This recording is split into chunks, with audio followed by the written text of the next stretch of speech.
Hello everyone, welcome back to the channel live life easy. Friends, आज मैं आपके साथ शेयर करने जा रही हूँ। बहुत सारे लोगों की रिक्वेस्ट आई हुई थी, क्वेरी आई हुई थी कि मैं अपने बच्चों का स्टडी रूटीन शेयर करूँ, क्योंकि जैसे कि मैं एक टीचर हूँ तो मैं किस तरीके से अपने बच्चों को पढ़ाती हूँ ये बहुत सारे लोग जानना चाह रहे थे। तो फाइनली मैंने ये वीडियो शूट किया है कि मैं अपने बच्चों को कैसे पढ़ाती हूँ, किस किस तरीके से उनका होमवर्क कराती हूँ, किस किस तरीके से क्लास वर्क कराती हूँ। लेकिन इसमें मैं फिर से ये डिस्क्लेमर देना चाहती हूँ कि ऐसा नहीं है कि मेरे बच्चे टॉप करते हैं या अपनी क्लास में फर्स्ट आते हैं। हाँ, कॉन्सेप्ट उन्हें क्लियर होते हैं मोस्टली, और वो अपनी क्लास के अच्छे बच्चों में गिने जाते हैं। तो इतना हो जाता है, वो मेरे लिए काफी है। नंबर 1 की रेस ना मैं अपने लिए कभी रखती हूँ, ना मैं अपने बच्चों को इस प्रेशर में डालती हूँ। तो चलिए वीडियो शुरू करते हैं। और इसमें मैंने पूरी कोशिश की है स्टेप बाय स्टेप आपको बारीकी से बिल्कुल एक एक चीज समझाने की, कि मैं अपने बच्चों का किस तरीके से पढ़ाई को मैनेज करके चलती हूँ कि उनको बर्डन भी ना लगे, मुझे भी ना लगे, और काम भी आसानी से हो जाए। अगर वीडियो हेल्पफुल लगे तो चैनल को सब्सक्राइब किए बिना मत जाइएगा। तो चलिए देरी ना करते हुए जल्दी से शुरू करते हैं कॉपी किताबों का काम, कि मैं उनका काम कैसे कैसे कराती हूँ। फ्रेंड्स, सबसे पहले जो है बच्चों के स्कूल से आते ही मैं उनका स्कूल बैग जो है वो पूरा खाली कर देती हूँ। बस एक उनकी रफ नोटबुक उसमें रह जाती है और एक फोल्डर जिसमें वर्कशीट वो लाते हैं। इसके अलावा जितनी भी बुक्स वगैरह वो लेके जाते हैं और जितनी भी नोटबुक्स हैं वो सब यहाँ पर पहले मैं निकाल लेती हूँ। उसके बाद एक एक करके जो है सबसे पहले मैं देखती हूँ उनकी डायरी, ताकि अगर कोई उसमें नोटिस आया हो, मैम ने दिया हो या कुछ भी, या हमने कोई उनको नोट दिया है उस पर क्या रिप्लाई आया है, ये सब चीजें मैं नोट करती हूँ। तो सबसे पहले डायरी को देखेंगे ताकि कोई इंपॉर्टेंट इन्फॉर्मेशन मिस ना हो जाए।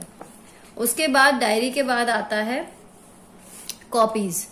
अब इन नोटबुक्स में जो इनके मान लीजिए 2 या 3 पीरियड इनके हुए हैं, तो उसमें मैं इनसे पूछ लेती हूँ कि आज कौन कौन से सब्जेक्ट में काम कराया है। कई बार टाइम टेबल में कोई बुक होती है लेकिन उसमें काम नहीं हुआ होता, तो उसको हम लीव कर देते हैं। तो आज जैसे मान लीजिए इन 2 में मान लीजिए काम हुआ है, तो इसके बुक्स और कॉपी जो है वो सब मैं निकाल लूंगी। अब अगर क्लास वर्क वाला काम जो है वो मैम ने चेक कर दिया है हैंड टू हैंड तो भी, और अगर नहीं चेक किया है तो भी, सबसे पहले जो मेरा काम होता है वो होता है नोटिस चेक करने के बाद ये जो CW है इनका क्लास वर्क, इसमें करेक्शन करना। फॉर एग्जाम्पल आप देखिए, इसमें क्लास वर्क करेक्शन के लिए मैं लेके बैठती हूँ एक पेंसिल और एक इरेजर अपने साथ। ये मैं खुद करूंगी। कोई पूरा वर्ड ही अगर गलत है या पूरी पूरी लाइन ही अगर कोई गलत उतार ली है तो वो मैं इनसे करेक्ट करवाती हूँ। और ये काम यूजुअली मैं बच्चों के बैठते हैं जिस टाइम ये पढ़ने, उससे पहले कोशिश करती हूँ निपट जाए, नहीं तो इनके सामने। तो इतने ही अपनी स्टेशनरी वगैरह अपना जोड़ के रखते हैं, इतने मैं ये चेकिंग करना शुरू कर देती हूँ। जैसे यहाँ पर अब ये spring, it is the underground water which seeps from an opening in the ground. यहाँ पर ये लाइन हो गई, बस यहाँ एक फुल स्टॉप की कमी है तो मैं यहाँ पुट कर दूंगी। इस काम के लिए मैं अभी इन्हें नहीं बोलूंगी, है ना। Well, a deep whole in the earth crust is called a well, again full stop. ये छोटी छोटी मिस्टेक जैसे बच्चे कर देते हैं तो इनको मैं हाथ के हाथ करेक्ट कर देती हूँ, अगर मैम ने चेक किया है तो भी, और नहीं किया और रह गई तो भी। क्वेश्चंस एंड आंसर अब आगे चलते हैं। What are the properties of water? The properties of water are tasteless, colourless, shapeless. अब यहाँ ऑर्डरलेस की स्पेलिंग जो है इसने गलत लिखी हुई है, तो यहाँ पर इसको जो है या तो मैं इससे ठीक करा दूंगी। फिलहाल वीडियो के लिए ये मैं यहाँ पर ODOUR कर देती हूँ। इस तरीके के वर्ड्स फ्रेंड्स कोशिश करती हूँ कि मैं इनसे ही ठीक कराऊं, क्योंकि जब खुद ठीक करता है बच्चा तो उसको ज्यादा करेक्ट रहता है। लेकिन अब ये पढ़ चुकी हैं, फिलहाल मैं इसकी रिकॉर्डिंग कर रही हूँ तो इसलिए मैं आपको दिखा रही हूँ यहाँ पर, इसलिए मैंने ये लिख दिया। यूजुअली ये यही लिखेंगे खुद, जिनकी जो गलती है मैं इनको बताती जाऊंगी। और ऐसे जब ज्यादा मिस्टेक किसी पेज में होती है तो मैं ये काम इनको सामने बैठा के करती हूँ। इस तरीके से मैं इस वाले पेज पे भी प्लस अगला सब्जेक्ट जो हिंदी है उसमें भी सारे करेक्शंस कर लूंगी।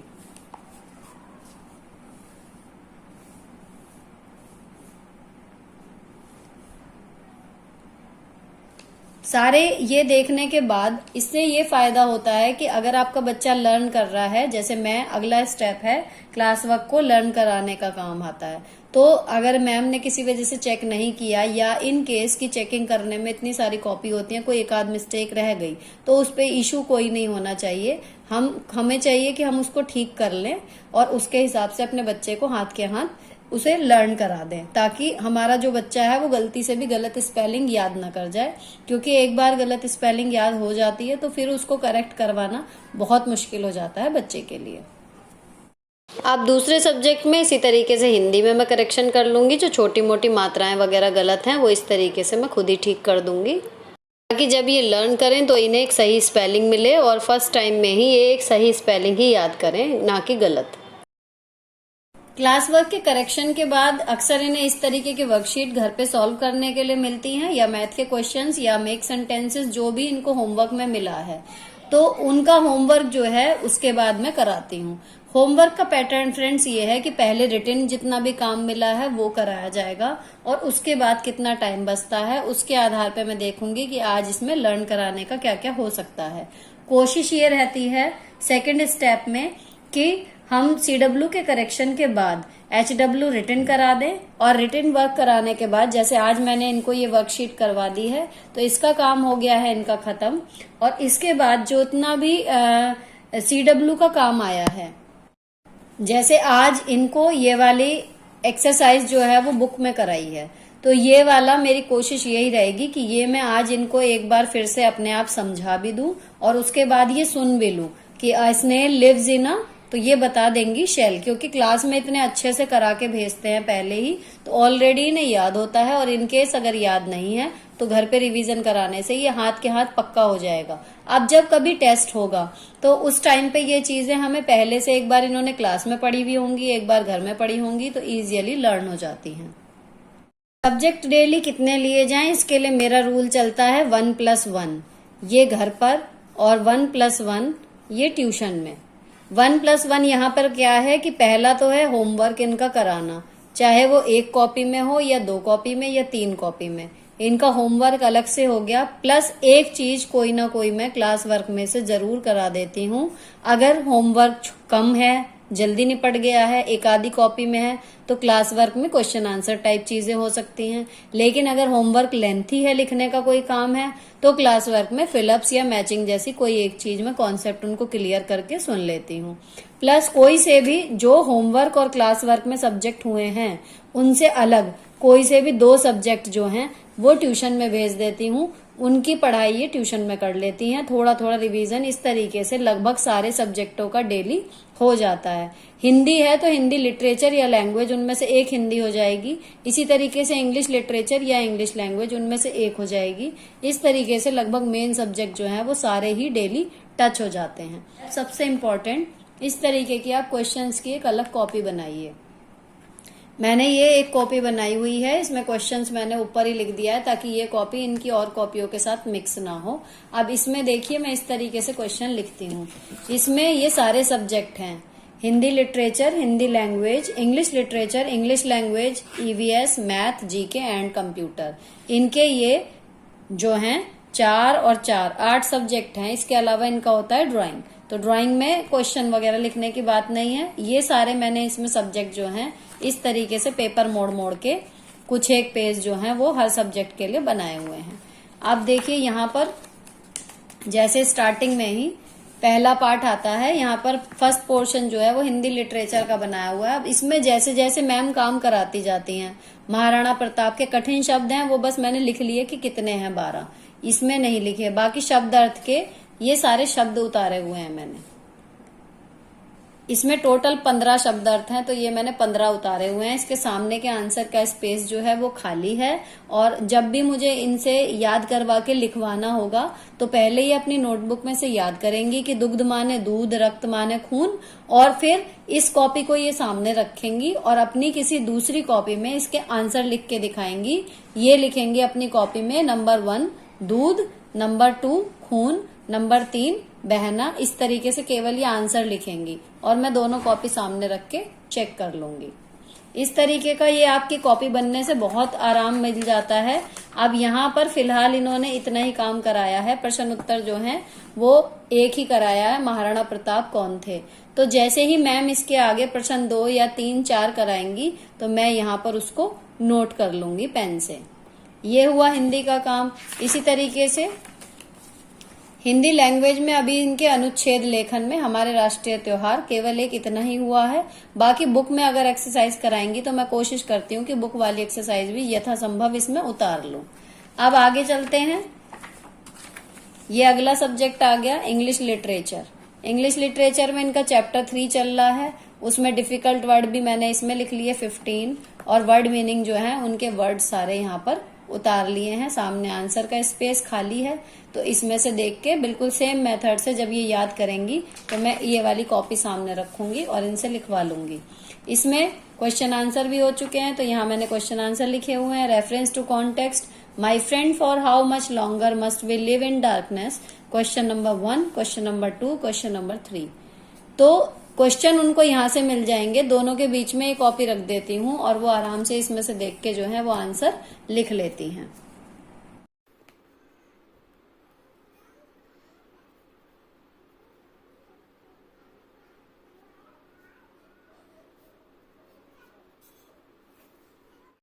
अब जैसे ईवीएस में ये इंट्रोडक्शन टू वाटर इनका चैप्टर चल रहा है, फिलहाल यहाँ तक इनका लिखा हुआ था। अब यहाँ डिफाइन द फॉलोइंग से मैं आज लिख रही हूँ, ये वाला काम है। प्लस इसके आगे अब इनके क्वेश्चन एंड आंसर आएंगे तो मैं हेडिंग लिख दूंगी यहाँ पर नंबर 4। इससे फ्रेंड्स एक फायदा ये भी होता है कि क्लास में चैप्टर का जो है वो यूजुअली एक पैटर्न होता है इनके यहाँ।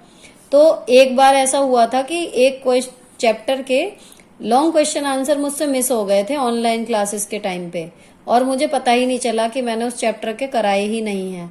और जब वो एग्जाम में आए तो मुझे लगा कि मैंने तो सब कुछ याद कराया है बच्चों को, ये क्यों नहीं आए, ये वाले कहाँ से आ गए।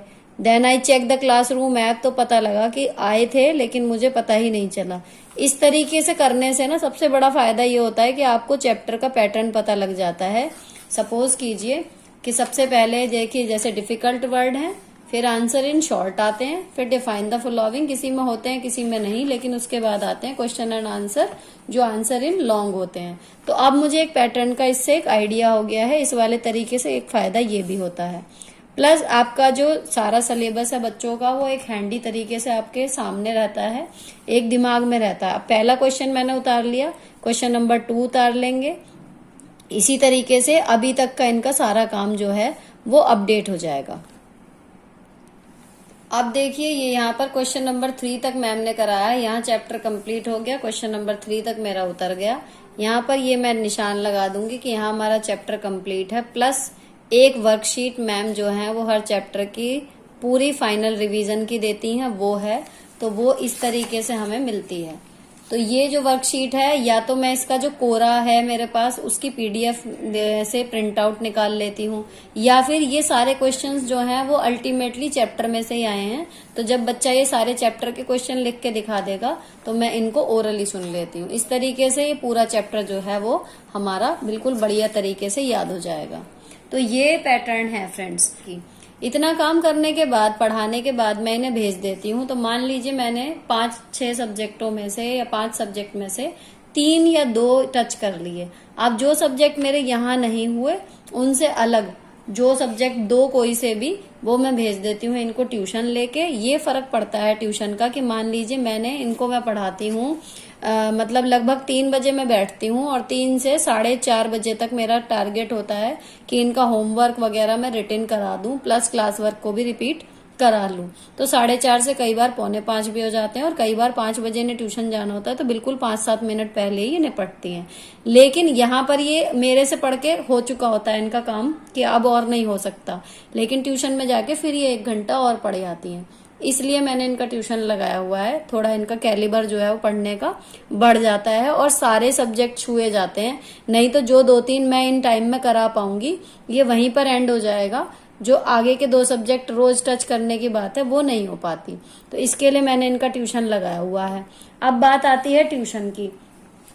ट्यूशन पढ़ने के बाद जब ये आती हैं फ्रेंड्स तो मैं पहले इनका जो है वो ट्यूशन का जो काम है जो ये वहां करके आई हैं उसको इसी तरीके से चेक करती हूँ जैसे मैंने इनका क्लास वर्क चेक किया है कि आज क्या कराया है, और प्लस उसमें कोई चीज ऐसी तो नहीं रह गई जो छूट गई हो देखने से, गलती से कोई मिस्टेक तो नहीं रह गई है। एक चीज मैं ये चेक कर लेती हूँ, प्लस उसमें मैम जो थोड़ा बहुत काम देती हैं कि आज ये कराया है कल इसको याद करके आना, या कुछ भी जो रिपीट का होता है। खाना बनाने के लिए जाती हूँ तो मुझे लगभग लगता है 1 घंटा उस टाइम पे किचन में, 1 से 1.5 घंटा। तो उस टाइम में ये आधा पौना घंटा तो अपना टीवी वगैरह देखती हैं, लेकिन उसके बाद ये चाहे ये काम जो ट्यूशन का होमवर्क मिला है ये इनका आधे घंटे में ये निपटाएं या फिर पूरा 1 घंटा इन्हें लगे, लेकिन ये ट्यूशन का जो है वो होमवर्क रात को करती हैं। और उसके बाद या तो मैं या बच्चों के डैडी इनका बैग लगवा देते हैं स्कूल का, और उसके बाद इनका पढ़ाई का काम जो है वो खत्म हो जाता है। अब इतने काम के बाद डिनर होता है।